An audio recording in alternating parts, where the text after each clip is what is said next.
Story 1. Bullied and harassed students having the same repercussions as their bully for defending themselves. I was bullied heavily in elementary school. One day, a bully was threatening me, and I decided to do something that my older brother had suggested. He said if I can take the hardest hit the guy has and smile, it would freak him out. So I did that. Never hit him back, just smiled and leaned in. It actually worked. Later, I was called to the principal's office. I got in trouble for fighting. Note, I never hit back. Well, it turns out my parents had signed a release for corporal punishment, and his parents had not. The result? I was punished with a wooden paddle, and he was put in detention. My reward for being bullied without fighting back was being subsequently beaten again by the adults that should have protected me. Story 2. Zero tolerance policies. Oh, that kid you hit for no reason? Both suspended, zero tolerance. Back when it was introduced, teachers didn't bother. Fast forward to about a little over 10 years ago, I got a call about my niece getting suspended for fighting. It was that prick who kept picking on her. I scolded the school. It was the same one both her mother and I attended. Nope, they couldn't be bothered. Since her mom was listed as legal guardian and not me, there wasn't much I could do. I was just the girl to go get pizza and let her play on the computer. They were pricks towards me when I attended. Now they had to be pricks towards my nieces. Pretty much an up yours to them. Story 3. Requiring you to purchase textbooks brand new from the college's bookstore because that's the only way to get the access code to complete the required assignments on the publisher's website. This reminded me of my tax law professor in law school. Her brand new book was required. Granted, tax law is very fluid and it does change, but half of the class bought it from the campus bookstore, which was the outdated version. She couldn't understand why we all, half, lost our minds with her saying that the book wasn't adequate. Went the entire semester with her reluctantly sending out 2 new chapters and cases on a PDF on a $100 book. That was the change. Meanwhile, my intellectual property professor, you know he knows his shit, negotiated with his publisher that relevant sections were to be emailed to students as part of his class. He simply said, I really think you would benefit from this book, but it will not be required for this class. Fun fact, co-written by a professor in Boston who my dear friend happened to attend, and it was the same explanation to her class. Sucks when professors mandate their side projects. Screw professors who nickel and dime students already hemorrhaging tuition money. Story 4. Less severe, but limiting kids' access to water, i.e., you can't have your drink bottle at the table, which sucks when you live in Australia and in the summer the temperature gets up to 36 degrees Celsius, and school is during all the hottest hours of the day. Also, just making kids come to an un-air-conditioned school on extremely hot days, or drive or walk to school on icy roads. Their argument was always that once you grow up, you won't get days off of work because of the weather, which, jobs you can quit if you decide the conditions aren't worth it. You can also decide not to take a particular job. School is legally required, so no, it's not like a job. Unless it's literal slavery, every adult decides where they work. These are children, not adults. Children shouldn't be held to the same standard as adults. I actually have gotten days off of work due to unsafe roads. Story 5. I had a student who never showed up and never did work in my class. The principal asked me to change his F to a 75. I emailed back explaining that the student never made an effort. He told me to be a part of the team and to do as I was told. I was only a second-year teacher and was afraid of losing my job, so I obliged. Same principal a couple of years later. We had a very large student, and as she walked down the bus ramp one day, some boys called out the bus window the filthy things they wanted to do to her while also calling her fat. I wrote them up and chewed them out. When the principal read the referral, he simply said, "Boys will be boys," and tore up the referral. To this day, I wish I would have asked him what he would have done if that was done to one of his daughters. but I was so shocked. It still boils my blood. Story 6. I was a decently misbehaved third grader. I told my teacher I had a stomachache and I needed to go to the nurse. I asked a number of times. She thought I was just trying to get out of the individual reading time. My appendix burst on the bus ride home. I was never one to ask to go to the nurse. Just a hyperactive kid my teacher apparently had enough of. Denying medical attention to an 8-year-old seems unethical. This is not a boy who cried wolf story for all of those saying I told you so. Story 7. I had a bully in middle school grab and twist my thumb hard enough to snap a tendon, or whatever is in your thumb. It's been a while. And nothing happened to him, since he would have to sit out football if he was punished. The kid was twice my size and active in sports. I was short and scrawny, so I just kept my head down once I realized the adults didn't give an F about me. My thumb eventually healed up fine though. Story 8. Not allowing kids to use the restroom. I went to college right after the Army. The Army is like prison. You either ask for permission to do something, or you account for yourself. Going to the bathroom is a perfect example. After basic, you don't ask for permission to use the restroom. You just let your first-line supervisor know where you're going, so he can account for you if someone suddenly wonders where you are. After 10 years, this behavior is still very ingrained in me. I don't do much without letting someone know where I'm going, who or what is coming with me, when I plan to return, and what to do if I don't return. That last part, not so much anymore. Anyways, I digress. Freshman year of college, I tell the professor I'm going to use the restroom and that I'll be back in less than 5 minutes. He says, "No, you're not." So I say, "This isn't Auschwitz. I'm telling you I'm using the restroom. I'm not asking. I'm 26 years old." He says if I go, the door will be locked when I return. I left anyways.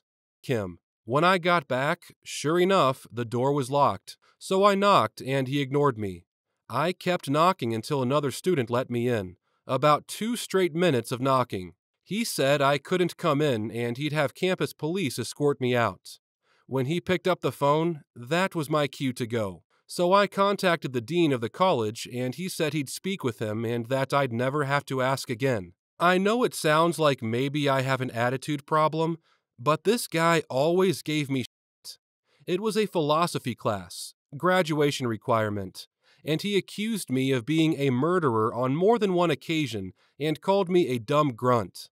What's funny is I'm incredibly left, like way left of liberalism, and he's also a military veteran. That was literally the only issue I had being a veteran in college, which the right loves to paint college campuses and leftists as being hostile to veterans, but I've honestly only ever received hostility from Republicans. Was from a fellow veteran. Everyone else was very cool to me and glad to see me using my GI Bill. Story 9. Passing students that aren't ready for the next grade because they need to pad their passing rates to keep funding. It's setting the kids up for failure down the road. I taught 8th grade, so by the time kids got to me, they were often way below grade level. But in Illinois, at age 15, they, by law, have to be in high school. So even if I wanted to hold a kid back, which admin would fight you tooth and nail on, it didn't really make sense, because at some point they'd have to move on to the next grade. So might as well have them started with everyone else and not transfer in. Story 10. Only having one bathroom open in a high school. There are thousands of kids. This was the deal for us for a little bit last semester. We had the whole devious lick going around, and it eventually got to the point that the only restroom that was open was the one near the auditorium. The walk from the classroom to that particular restroom could be 2 to 3 minutes, depending on where the class is. And they were always crowded, yet teachers would still expect us to only take a little bit. Story 11. My daughter's best friend was running track, and the coaches were yelling at her to run more laps. She told them her legs were hurting really bad, so they yelled at her and told her to run another lap. She started crying because of the pain and ended up falling, breaking both kneecaps. As she lay there screaming, the coaches didn't even come to help her. One of the kids called 911, and when they showed up, the coaches acted like they didn't know what to do with the situation. To make it worse, my daughter was on the volleyball and track team, and they tried to do the same to her, but I went up to the school and went off on the principal and coaches about pushing the kids too hard, just so the coaches could win their games. I sent my daughter to rehab for her leg issues, and they said her legs were stressed, and the coaches were overworking her. So I will be taking this up with the school superintendent. Story 12. This is at a university level. Say you're a grad student who just secured an opportunity to travel internationally with university funding for your research. You put in a travel request with a suggested travel and lodging budget that gets approved within your funding. You, the grad student, still have to front the money, no matter how much it is. And reimbursement can take 3 weeks to 3 months, depending on how much pressure the finance office is under, who operates on a first-in, first-out basis. So, you secured this wonderful grant for thousands of dollars, making little to no money as a grad student. Maybe you're even a fully funded student paying no tuition. You still may be too poor to actually conduct the research you were brought there to do. Story 13. Bullied students are told to leave because it's easier to kick out a quiet victim than a loud bully. My best friend's daughter was told to maybe wear clothes that make her less of a target for bullies. My friend was very poor, and her kid often wore used, older, and not very trendy clothing. I went out of my way to give her clothes, and she loved it and was the most appreciative person. Unfortunately, it did not stop, and she ended up having to switch schools. Story 14. If a bully starts a fight and you defend yourself, you get suspended for fighting. If a bully starts a fight with you and you do nothing to defend yourself, you get suspended for fighting. If you run from a bully to avoid a fight, you still risk being suspended for fighting. This is why I beat the crap out of a bully when I was in 8th grade. I figured that if I was going to be suspended for the actions of someone whom I could not control, I may as well earn it myself. Same happened to me. I had to stay after school until 6 p.m. for my dad to pick me up. He was commuting an hour and a half from his job in the city, because the administrators didn't want another fight to break out during bus dismissal. When my dad finally showed up and asked my principal why I was being suspended for defending myself, he was told I should have either 1. Run to get a teacher or staff member, or 2. Crawl into the fetal position until the bully stopped hitting me.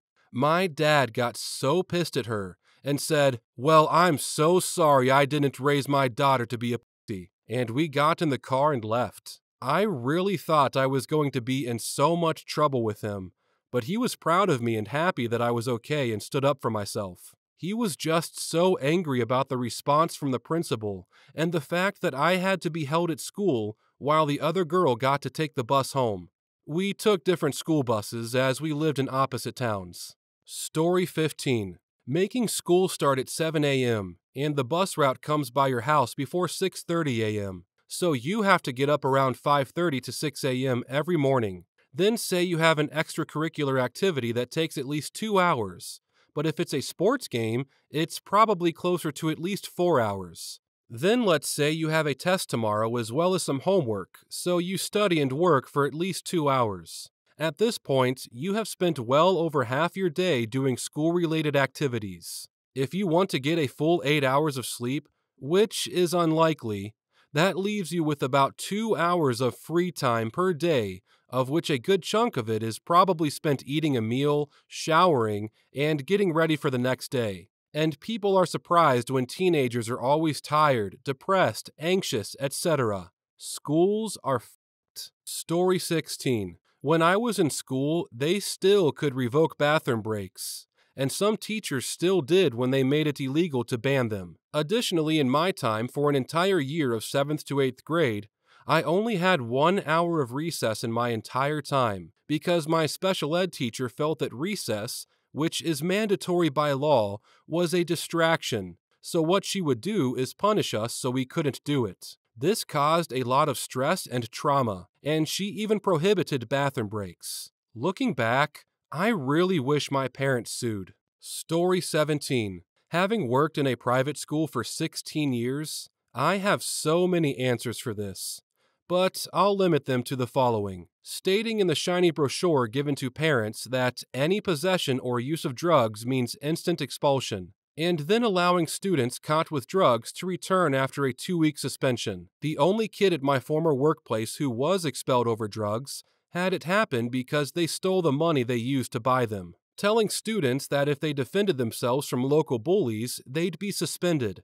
This rule was dropped after a student ended up being pushed into a river after having their nose broken. Letting students sleep in dorms where the walls were riddled with damp because there was no money in the budget for repairs, while finding the funds to do a full refurb on the toilets in the school auditorium right before the visit of a member of the royal family, treating male and female students differently. Case in point, a female student caught performing oral sex on a male student was moved to a new school, while the boy was allowed to remain where he was. Story 18. I thought it was pretty weird that 5th to 8th grade at my school didn't have any bathrooms.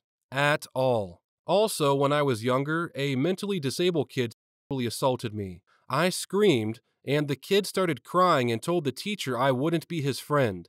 And I ended up getting yelled at, and the teacher said I was being snotty. I got into trouble for making him cry, and he didn't know any better. So I wasn't allowed to scream or yell at the teacher no matter what those kids did to me. Yeah, I really hope it has changed since then, mid to late 90s. Story 19. Making all the girls walk into a classroom and get down on their knees in front of their male classmates in order to measure our uniform skirts to make sure they weren't too short and up to code. Extremely humiliating as middle schoolers and completely uncalled for. Story 20. Oh my word. I have so many to choose from. So here is a short list. Segregating special education students into what are called SCIN skin rooms. These are special classes with integration rooms. The idea is that the student has a home base and can receive instruction from his or her special education teacher on difficult subjects, and then be integrated into the regular flow of school for the rest of the classes. How it actually works is if they keep the special ed kids in there all the time and let them out for physical education, sometimes lunch, if they don't have their own lunch period, and classes that can't be taught in a special education classroom like the arts. You will usually find these classrooms tucked away by the boiler room, or in the basement, if your school has one, or otherwise out of the regular flow of school traffic. Zero tolerance policies. They encourage kids to inflict higher levels of harm since the consequences will be the same. Why shouldn't they just absolutely beat the crap out of the other kid? The street cred alone is worth it. Story 21. So, for about a year, I worked for a federal student loan servicer. People would call in, and I'd try to help them find a way to manage their student loans. I don't want to really unravel the student loan thing, but there are financial aid offices out there that are straight up lying to their potential students. If I had one person tell me that they were told they wouldn't have to pay back their loans if they graduated, I'd chalk it up to that person being an idiot. When I had 10 people tell me they were told that, I think there's someone misinforming them. All of these students attended Bible colleges in Tennessee and Arkansas. Story 22. No repercussions for teachers. USA. For example, in 7th grade, I had a math teacher with very little patience. Math has always been my weakest subject, and an insecurity for me as long as I can remember. So I asked a lot of questions because I wanted to do well and actually learn. The defining moment that hurt and still sticks with me to this day, 15 years later, was when I took a math test. This teacher told me because I got a low score, I would never amount to anything in my life. Literally to a 12-year-old kid. Who the f does that? All that happened was a parent-teacher conference and a week away from her class. Some people do not deserve to teach. Story 23. Schools reward students who are badly behaved and completely forget about the students who are always well-behaved. An example from my school. There's a small group that the school has set up for the badly behaved kids. The goal of this group is to target bad behavior. They then let each kid in this group choose something they want up to the price of 100 pounds, and if they were well behaved for the term, they would get that present. Obviously, most of those kids made conscious efforts to assure they got those presents. While on the other hand, you have the other 90% of the students who are well behaved and well mannered every day who got a small chocolate bar and a well done certificate. So, the moral of the story is you can earn £300 a year by being badly behaved or get a bar of chocolate a year for being well behaved. It's so messed up. Story 24. Taking tests by having to remember everything that the teacher taught or forced you to read. Not many jobs require you to know everything on hand, and it's totally fine to look up the answers to your questions, as well as asking other coworkers for help. It's more or less forcing kids to do it on their own, and when they get into the workforce, they're lost because that's how they were always taught.